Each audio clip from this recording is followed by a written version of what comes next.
Over the last few years, the world has been facing some extreme challenges, things like the war in Ukraine and the pandemic.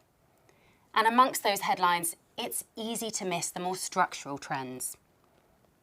Experts at Schroders believe that during this time, we've been transitioning to a new regime in market behaviour and policy. And they also believe that we've seen the end of the zero-rate environment that's existed since the great financial crisis. In this next report, we'll look deeper into those trends and the implications for investors. The Bank of England announced today it will buy unlimited quantities of government bonds at a, quote, urgent pace. Last year, inflation reached its highest level in 40 years.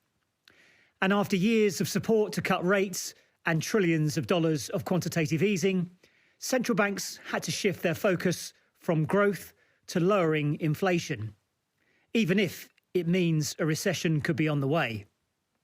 Why have central banks had to shift their focus?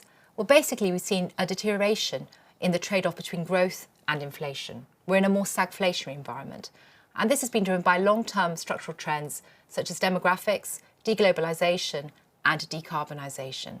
And what it means is that central banks don't have the luxury of keeping rates pinned down at zero any longer. A source alleges that 2 ships transported a large amount of ammunition in January from Iran to Russia. The giant Chinese balloon that had been floating across parts of the United States has been shot down by an American fighter jet. The US believes China is gearing up to offer military support to Russia. Growing geopolitical tensions, global price rises and supply chain issues are catalysing a move to deglobalise. There are a number of factors which are driving a shift against globalisation. Firstly, the pandemic exposed the vulnerability of global supply chains, and as a consequence, there's been a drive to simplify those supply chains to make them more resilient.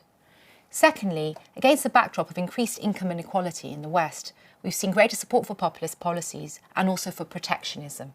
We've seen that in the form of packages, for example, out of the United States recently.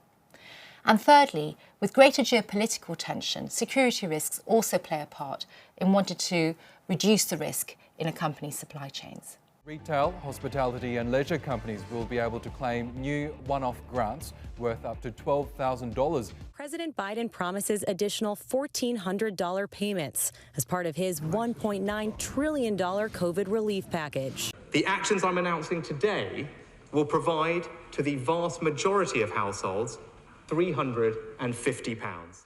Over the last few years, the public has received fiscal support greater than anything they've received before. This has raised expectations of more fiscal activism in the future. Faced with the pandemic and the consequences of the Ukraine war, governments stepped in to support individuals and set a new standard of fiscal intervention, which is going to be hard to row back from. In fact, we expect fiscal activism to continue. And this will pose a challenge for bond investors who will be concerned about the sustainability of spending. This shift in global relationships, public expectations and spiralling costs set a sombre backdrop. But history tells us that adversity brings innovation and often opportunity for investors. With issues like climate change and labour shortages still on the table in boardrooms, technology is still one to watch. Schroders Chief Investment Officer Johanna Kirkland joins me now in the studio.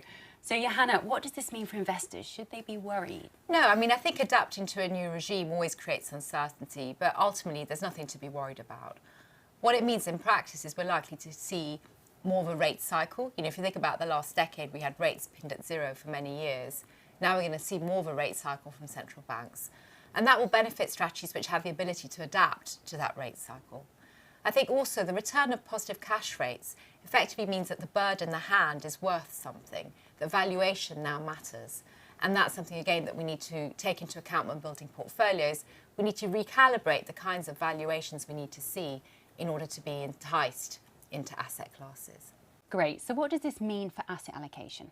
Well, let's start with bonds. We used to own bonds as a source of diversification in the portfolio. After the financial crisis, the primary problem was deflation. And against that backdrop, bonds tend to do well when equities are struggling.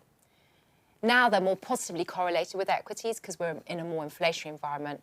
So we need higher yields to entice us to own bonds. But they do have a role in the portfolio as a source of income. Commodities are interesting because, again, in the last decade, typically they weren't a very useful allocation in the portfolio. In a more inflationary environment with greater geopolitical tension, commodities, again, are quite an important source of diversification. And then finally, when it comes to equities, I mentioned earlier that with positive cash rates, valuations start to matter. So we're moving very much from what we call the FOMO market, the fear of missing out, to an environment where actually you need to do your homework. That actually benefits investors who are focused on fundamentals. So again, more work to do, but actually more rewards for investors who are willing to do that analysis. And then in that report, we talked a little bit about the opportunities in technology, and I'm sure investors would like to hear your thoughts on this. Yes, I think through the pandemic, we've got used to talk of the FANGs. That's, the sort of big internet technology stocks that everyone knows. We're really talking about more niche opportunities in technology now. But ultimately, we're in a highly disrupted environment. So, for example, if you're dealing with wage pressure, one response to that is automation. So that's a source of technological disruption. We're also talking about climate change, which is going to require more technologies as we transition away from fossil fuels. And again, that's an opportunity for a thematic approach to equity investment. So again, a disrupted environment means new trends, new ideas, new opportunities, and ultimately a benefit, I think, to a more thematic approach. Perfect. Thank you very much.